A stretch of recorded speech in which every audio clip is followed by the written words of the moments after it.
Ça devient hip-hop ici. Ça devient hip-hop quand je suis là, frérot.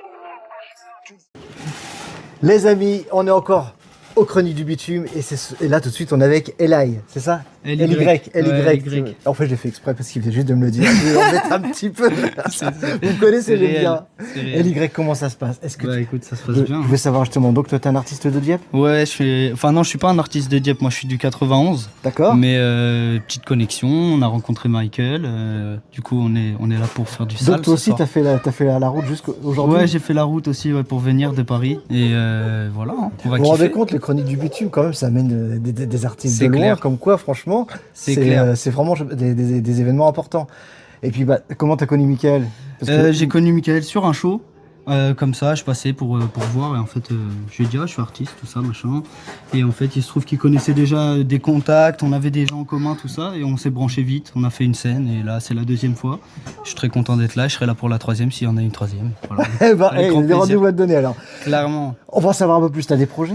Des projets, ouais, là je travaille sur une EP qui devrait voir le jour incessamment sous peu. Après j'ai pas mal de priorités, je suis pas à fond tout de suite là, mais les scènes surtout les scènes freestyler, open mic de Paris. Toi c'est ce que t'aimes, toi c'est la scène. C'est ça que je kiffe, plus que sortir des projets, plus que faire des projets, tout ça, c'est vraiment le vivre. Alors ça, moi c'est mon ressenti perso, et je trouve que la scène c'est là que tu vois les vrais artistes. Bah ouais, c'est ça. Parce et puis que c'est là où toi-même avec les tu te vois toi-même, tu ça. t'arrives, c'est le moment où tu te dis ouais, j'en suis là. Bah, t'en es là parce qu'en fait c'est le regard du public qui dit en fait un petit peu qui tu C'est ça.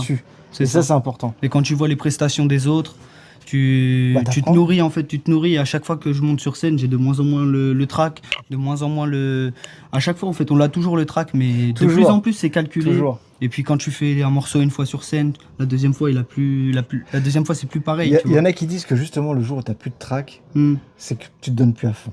Ouais, bah. Parce que et je trouve qu'avoir le track justement avant, tu te dis bah t'as pas intérêt de planter, et chaque mesure que tu vas balancer, je pense que tout est vraiment, tu vois, c'est. Mais ouais, il faut rester toujours concentré, mais faut pas trop se mettre la pression, parce que si tu te mets trop la pression, c'est. Ouais, bah c'est le ratage. Après t'es là, tu t'arrives, t'es tellement préparé qu'en fait tu te chies dessus.